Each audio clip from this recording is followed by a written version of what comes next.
বাড়িতে আসি নাই, দাওয়াত খেতে আসি নাই যে আমরা দর্শক ক্যান্টনমেন্ট থেকে আসছি এই জায়গায় দাওয়াত খেতে আসছি, এরকম কিন্তু না।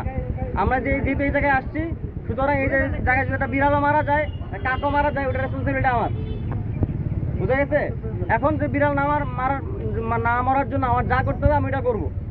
আমার এখানে লোকজন আছে, আমি পর্যাপ্ত পরিমাণ লোকজন নিয়ে আসছি, ইকুইপমেন্ট নিয়ে আসছি, অস্ত্র প্রত্যেকটা রাইফেল কিন্তু ফুললি লোডেড, ভিতরে অ্যামুনিশন আছে। ঠিক আছে, আপনারা ভাবেন না আমি আপনাদের দেখাতে পারি। এটা আমার পিস্তল, পুরোটা কিন্তু অ্যামুনিশন ভর্তি। তো আমি চাই না আপনাদের উপর কোনো প্রকার আক্রমণ করতে কিংবা কোনো প্রকার মানে আপনারা যাতে কষ্ট পান, ক্ষতিগ্রস্ত হন, এরকম কিছু করতে চাই না। কিন্তু আপনারা বাধ্য করেন, আমি যদি বারবার খালি ফোন পাই যে অমুক আমাকে ঠেট দিচ্ছে, মৃত্যু হুমকি দিচ্ছে, আগুন দিয়ে পোড়াই দিতেছে, বাড়িঘর লুট করা করতেছে, আমি কিন্তু তার মানে নর্মালি বসে থাকবো না। নর্মালি গিয়ে আপনার ডেকে নিয়ে আমি আপনার নিয়ে দই মিষ্টি খাওয়াবো না। আমি এমন কাজ করবো যেটা আপনার পছন্দ হবে না। বুঝে গেছে? এরকম যদি যাতে না হয়, আপনারা যারা নর্মাল সাধারণ মানুষ আছেন, এই কেদারগঞ্জ থেকে কিন্তু সব কিছু হয়, হেডকোয়ার্টার।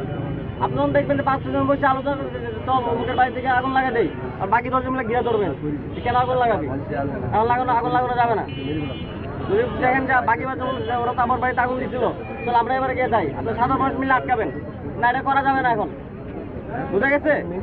এই যদি কিছু হয়, বললাম না যে কোনো পার্টি দেখবো না, আমার তো কোনো দল নাই, আমার কোনো পার্টি নাই, আমার আপনি হচ্ছে দেখবো খালি কালপ্রিট, সন্ত্রাসী দেখবো, কালপ্রিট দেখবো, কে মারামারি করতে দেখবো। আশা করে মনে হচ্ছে যারা হাতে লাঠি দিবো সেই মনে করেন যে আকাম করছে, যারা চুরি দেখবো, সে সুবিধা ফল কাটুকার জায়গাটুক, তারাই আমি ধরবো। বুঝা গেছে? সুতরাং এই ধরনের কোনো পরিস্থিতি সৃষ্টি করা যাবে না। ঠিক আছে? আচ্ছা, ঠিক আছে, ধন্যবাদ সবাইকে। এটা সবাইকে